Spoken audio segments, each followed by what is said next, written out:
Well, to open up proceedings on this very difficult topic is domestic abuse lead at Victim Support, Valerie Wise. Valerie, give us a sense of how prevalent violence against women still is today.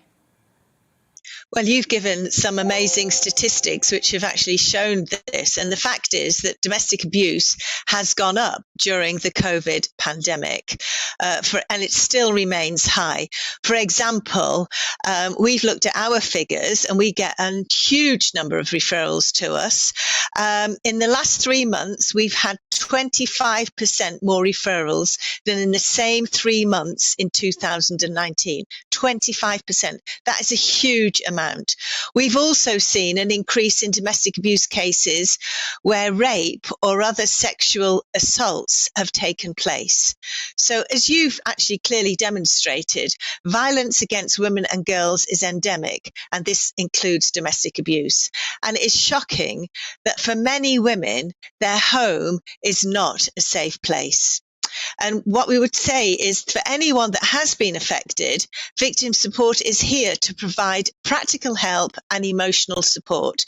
You can contact our 24/7 support line on 0808 1689111 or use our live chat services via the website www.victimsupport.org.uk.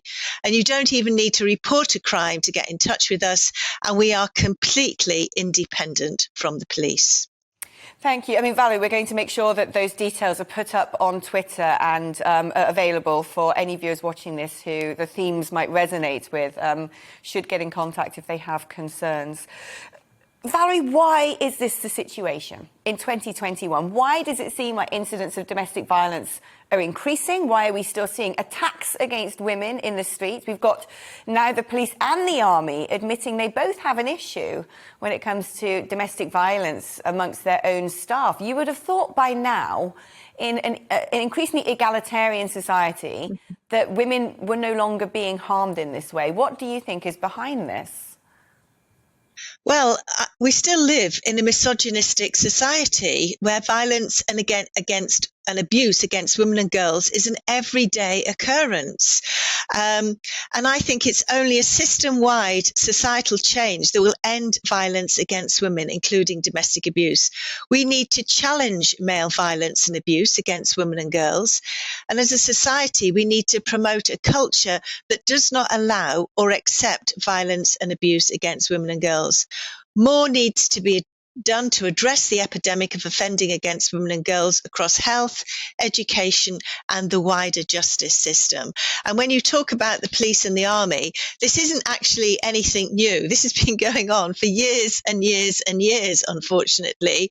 I think what is now happening is because there's been so much publicity around violence against women and girls, even the police and the army have to recognise that more needs to be done. And there needs to be a culture change in both of these organisations. For example, I know of a police officer, a female police officer, who was abused by her husband, a fellow police officer, and he knew exactly what to do to make her life difficult and also caused her problems within the police force. I mean, luckily, in the end, that's been dealt with, and she is still a serving police officer. And we've had there's been a recent report from Her Majesty's Inspectorate of Constabulary and Fire and Rescue Services, which found a staggering variation in the way domestic abuse was dealt with across police forces in England and Wales.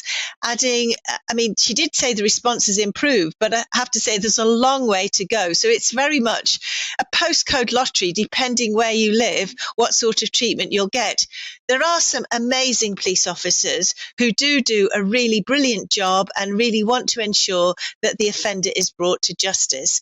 But there's other places where, you know, women don't get the support that they need, and, you know, they're not believed. I think the first thing is police need to believe a woman when she says she's been a victim of domestic abuse or some other sort of violence.